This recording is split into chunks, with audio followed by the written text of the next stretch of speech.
कि घन घोर अंधेरों के बाद भोर राम है। हम सबको जोड़ती है वही डोर राम है। हर घर हर एक द्वार अयोध्या सा हो गया। जिस ओर देखते हैं उसी ओर राम है। जय हिंद, जय छत्तीसगढ़। मैं हूं संजय सिंह सिंगर और आप देख रहे हैं छत्तीसगढ़ केसीजी न्यूज। अभी जैसे आप जानते हैं कि 22 जनवरी आज के दिन प्रभु श्री राम जी के प्राण प्रतिष्ठा को लेकर पूरे भारत देश के साथ साथ पूरे विश्व में राममय चल रहा है। इसी बीच हमारे बीच पूरे छत्तीसगढ़ के बोले जाने माने कवि हैं, उनके बीच हम लोग आए हुए हैं और बहुत दिन से हम लोग प्रयास कर रहे हैं कि भैया से कुछ बातचीत करेंगे आज के विषय को लेकर, लेकिन आज हमको मौका दिए हैं तो आप तक हम मीडिया के माध्यम से उनका संदेश पहुंचाने की कोशिश करेंगे। बहुत बहुत धन्यवाद भैया जो इतना कीमती समय दिए। भैया अपना एक परिचय देते हुए आज का अपन शुरुआत करते हैं। जी, मैं मयंक शर्मा, खबर छत्तीसगढ़ न्यूज़ के समस्त दर्शकों को आज 22 जनवरी जो कि रामलला की प्राण प्रतिष्ठा अयोध्या में हुई और हमारे वर्षों का स्वप्न था वो आज पूर्ण हुआ, उसके लिए खबर छत्तीसगढ़ के समस्त दर्शकों को मैं हार्दिक बधाई देना चाहता हूं। और अब हम शुरू करते हैं कुछ सवाल जवाब, कुछ महत्वपूर्ण जानकारियां जो आप तक पहुंचेगी इस माध्यम से। भैया अपन ये जाना था कि जैसे आप जानते हैं पूरे 70 सालों में राम मंदिर को लेकर विषय था पूरे पार्टी के द्वारा, लेकिन आज अपन बोल सकते हैं 2014 के बाद से भारतीय जनता पार्टी के द्वारा यह आह्वान चलाया गया था कि राम को हम लेके आएंगे। लेकिन आज वो जो बात है, आज वो पूरे भारत देश में अपन ये कह सकते हैं कि पूरी कल्पना को अपन देख रहे हैं पूरे भारत देश। और लोगों में ये भी मंशा थी कि राम मंदिर को बीजेपी लेकर नहीं आ रही है, बीजेपी राम मंदिर के नाम से राजनीति कर रही है, तो उसको आप किस रूप में आप देखते हैं? उसी को हमको जानना था। जैसे जी ज़रूर, सर्वप्रथम तो मैं ये कहना चाहूँगा कि यह इस देश का दुर्भाग्य रहा कि प्रभु राम का जो मंदिर है वह एक राजनीतिक मुद्दा हुआ। प्रभु राम हमारी आत्मा में बसते हैं, हिंदुस्तान की आत्मा, हिंदुस्तान की संस्कृति की पहचान प्रभु राम है। और निश्चित रूप से प्रभु राम संकल्पों का विषय थे, वो घोषणा पत्र का विषय कभी थे नहीं।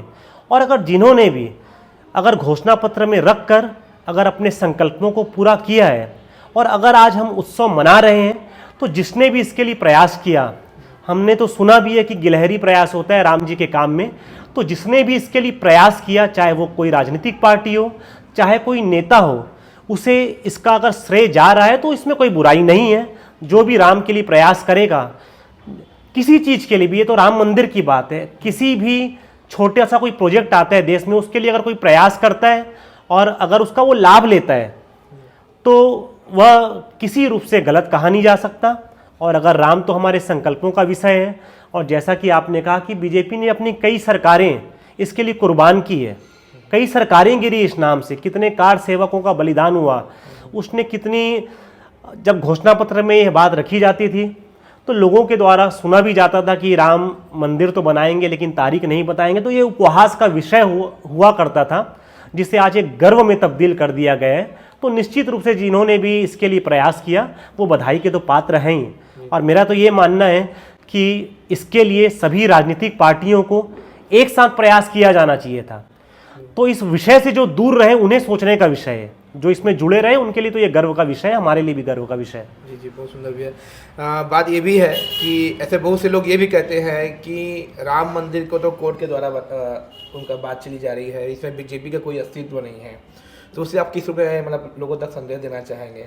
देखो, सर्वप्रथम तो ये बात बड़ी अच्छी है कि सुप्रीम कोर्ट के द्वारा निर्णय आया। जी जी, हिंदू बहुसंख्यक देश में भी एक कोर्ट के निर्णय की प्रतीक्षा की गई और उसके बाद राम मंदिर बनाया गया, ताकि इस देश में सभी धर्म मजहब को मानने वाले लोग हैं, तो किसी को ये न रहे कि हमारी संख्या कम है तो दबाव स्वरूप हमारे किसी धर्म स्थल को हटाकर राम मंदिर बनाया जा रहा है। तो राम वैसे भी मर्यादा पुरुषोत्तम है, तो उन्होंने अपनी रजिस्ट्री भी मर्यादा के रूप में ही करवाई है।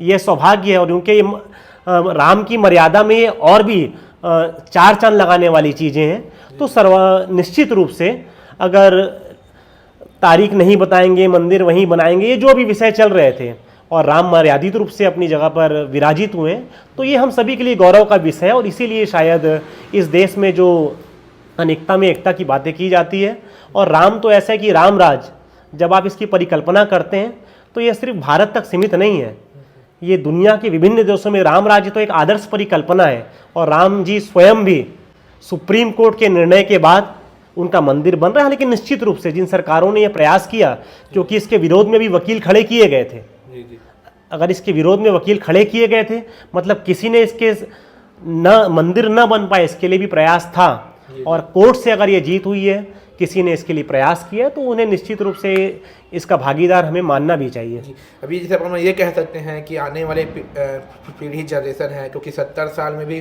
कोर्ट तो मौजूद थी, कई वहाँ पे उत्तर प्रदेश में कई मुख्यमंत्री है, प्रधानमंत्री भी है, बिल्कुल, लेकिन ऐसा इतना लेट क्यों हुआ?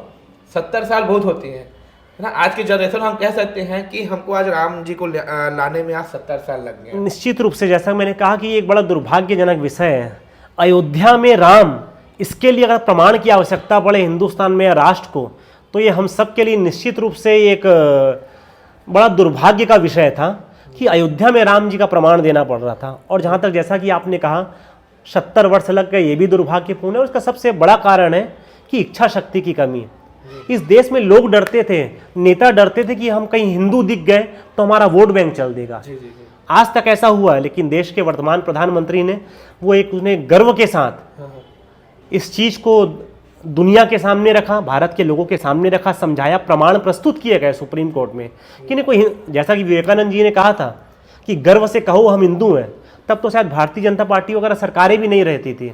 तो हिंदू होना जिस देश में एक दुर्भाग्य का विषय, अपनी पहचान छिपाने का विषय माना जाता था, क्योंकि संकल्प शक्ति की कमी थी, और कहीं ना कहीं इसके पीछे एक बड़ा कारण वोट बैंक था, और जिसको वर्तमान सरकार ने दूर किया। आज हम गौरव के साथ दुनिया के सामने खड़े, राम हमारे आदर्श हैं, इसे मानने में स्वीकार नहीं होना चाहिए। और सबसे बड़ा दुर्भाग्य का विषय यह था कि इसे हिंदू मुस्लिम का विषय बना दिया गया। ये कभी हिंदू मुस्लिम का विषय नहीं था। एक आक्रांता आता है हमारे देश में, और अगर वो किसी मंदिर को, किसी यहाँ के गौरवशाली इतिहासों को नष्ट करने का प्रयास करता है, तो यह लड़ाई उस देश के सनातन संस्कृति के सौभाग्य या उसके स्मृति चिन्हों की और उस आक्रांता के बीच से, जिसको बड़ी चालाकी से हिंदू मुस्लिम का विषय बना दिया गया। तो मैं आपके माध्यम से, खबर छत्तीसगढ़ के माध्यम से, जो मुझे हमारे मुस्लिम भाई श्रोता भी सुन पा रहे हैं, मैं उन्हें भी यह बताना चाहता हूँ, निवेदन करना चाहता हूँ कि राम इस राष्ट्र के प्रतीक है, राम हिंदुस्तान के प्रतीक है, राम आपके भी प्रतीक है, हमारे भी प्रतीक है।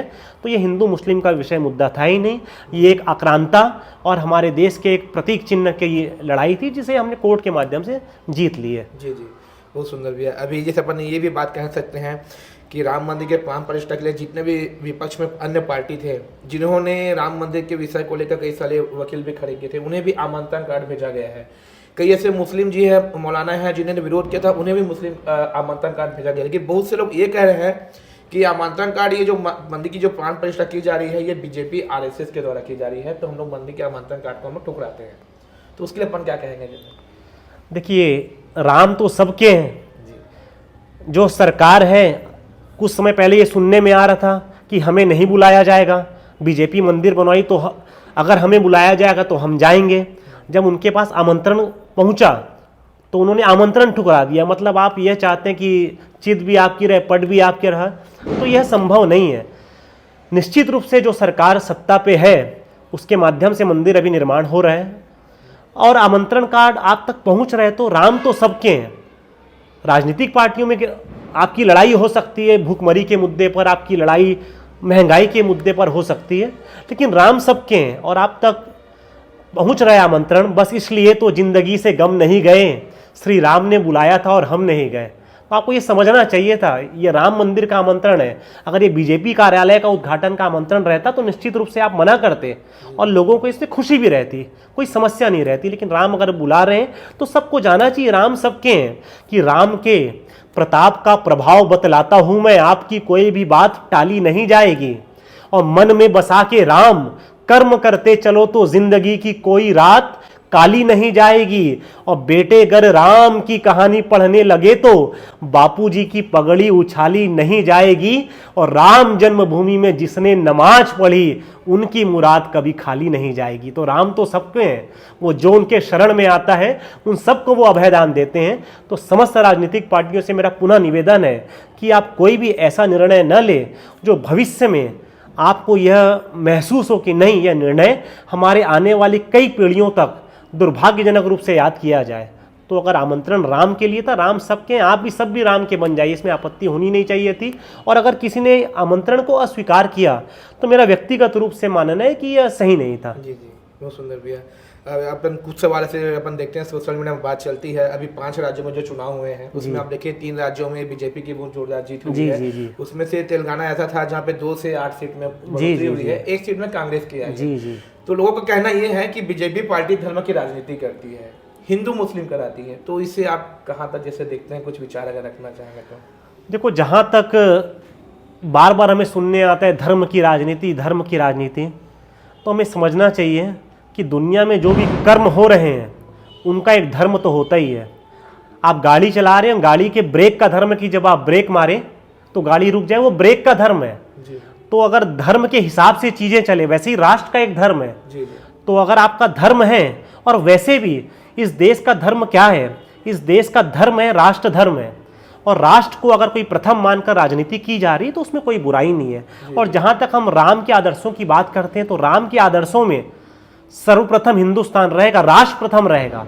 अगर आप राम से भी पूछें कि राष्ट्र धर्म से बड़ा नहीं है कोई धर्म यार, देश सभी धर्म के मुकाम से बड़ा है जी, और सैनिकों की चौखटों पे शीश को झुकाइएगा, उनका ठिकाना 4 धाम से बड़ा है जी, और देश की सुरक्षा हेतु देह दान वाला काम आपके हमारे सारे काम से बड़ा है जी।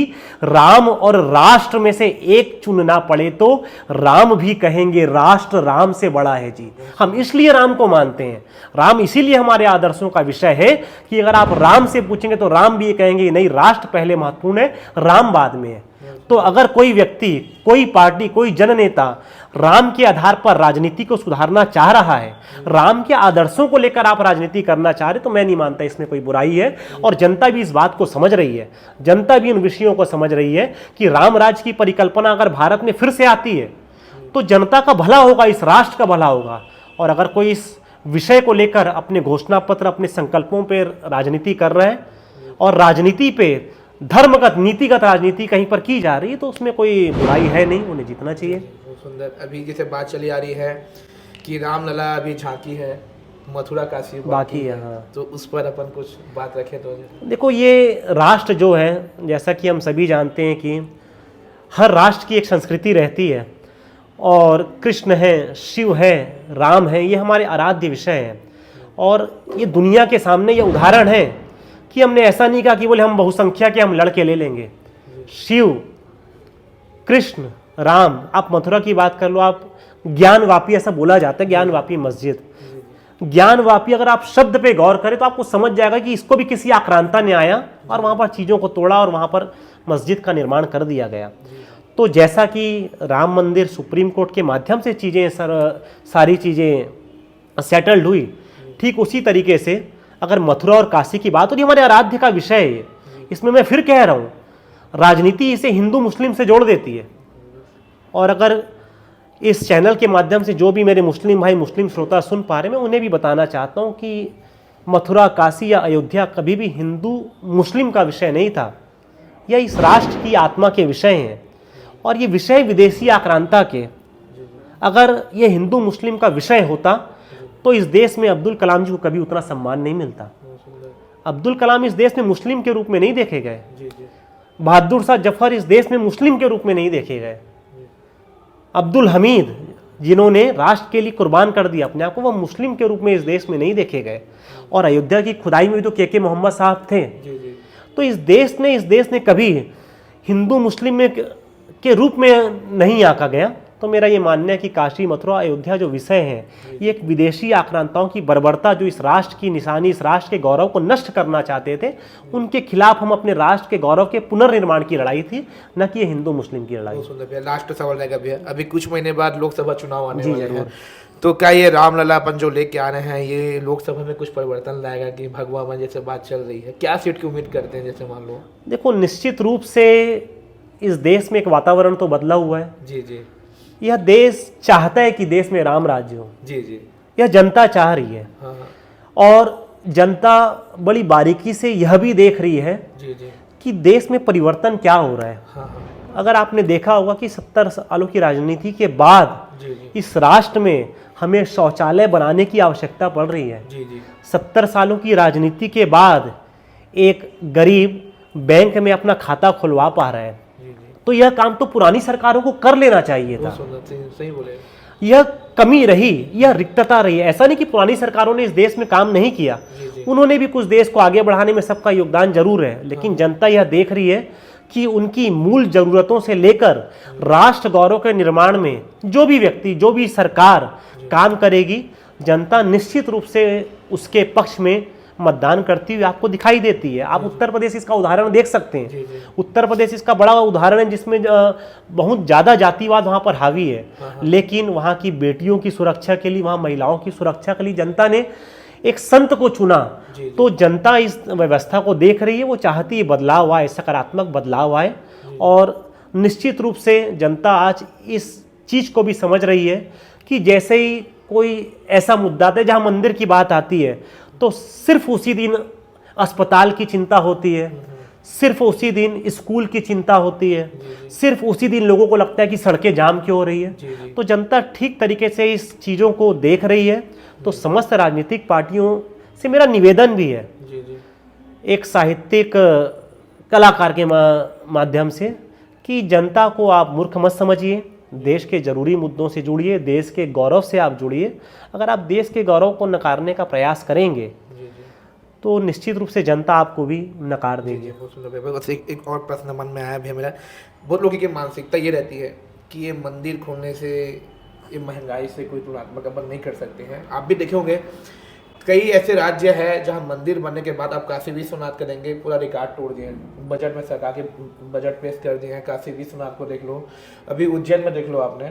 तो लोगों को अपन जो मन में सोच है कि कहते हैं कि मंदिर बनने से कोई परिवर्तन नहीं आएगा, बेरोजगारी दूर नहीं होगी, आप उसको किस अपन पेशा में बात को साबित कर सकते हैं? आपने बहुत ही अच्छा प्रश्न पूछा सेंगर जी, और ये बड़ा जरूरी विषय जनता को समझना कि जो पर्यटन है ये एक बहुत बड़ा, किसी देश की व्यवस्था को सुधारने का एक बहुत बड़ा कारण पर्यटन है। और इस ओर वर्तमान सरकार ने बहुत ज़्यादा प्रयास किए। जैसे अभी देखा होगा, नया मुद्दा आया था कि लक्षद्वीप को लेकर, हाँ मालदीव और लक्षद्वीप का जो मुद्दा आया, उसमें मालदीव में आप महसूस करेंगे अगले 2-3 सालों पे, जी जी जैसे अभी टाटा ने वहाँ अपने रिसोर्ट खोलने का काम किया, जी जी सरदार पटेल जी की प्रतिमा का निर्माण हुआ था, जैसा भी आपने बताया कि काशी विश्वनाथ वगैरह में भी। तो अगर आप आर्थिक सर्वे भी देखा जाए, अगर आप सरकारों को एक तरफ कर दें, भारतीय जनता पार्टी, कांग्रेस, इनको एक तरफ करके भी आप देखा जाए, आर्थिक आधार पे भी अगर आप देखेंगे, तो किसी राष्ट्र की मजबूती पे जो पर्यटन है वो बहुत बड़ा विषय है। और पर्यटन जो है वो सालों साल चलने वाली व्यवस्था है। तो निश्चित रूप से इस देश में जितनी ज़रूरत शिक्षा की है, अस्पतालों की, हर व्यवस्था अपनी जगह एक योगदान दे रही है। तो वैसे ही चाहे मंदिर हो, चाहे कोई पर्यटन स्थल हो, अगर आप उनको देखेंगे तो उनके द्वारा जो सरकार को रेवेन्यू जनरेट होता है वो एक बहुत बड़ी मात्रा रहती है, जिसमें सरकार विकास कर पाती है। तो ये कहना कि मतलब मंदिर से क्या होगा और मंदिर से कोई शिक्षा नहीं मिलेगी, शिक्षा अपनी जगह है, अस्पताल अपनी जगह है, मंदिर अपनी जगह है, अपने पर्यटन के स्थल अपनी जगह है। हर चीज़ों का इस देश की आगे बढ़ाने पे महत्वपूर्ण योगदान है। और आप देखेंगे कि अयोध्या के बारे में अगर कोई सर्वे रिपोर्ट ली जाएगी तो वो सारे रिकॉर्ड पूरी दुनिया के टूट जाएंगे, आप ये महसूस करेंगे। और आप जरूर दिखाइएगा कि अगले साल एक सर्वेक्षण कहीं आप तक आए तो उसे जरूर दिखाइएगा आप। थैंक यू भैया। धन्यवाद। जय हिंद, जय भारत, जय छत्तीसगढ़।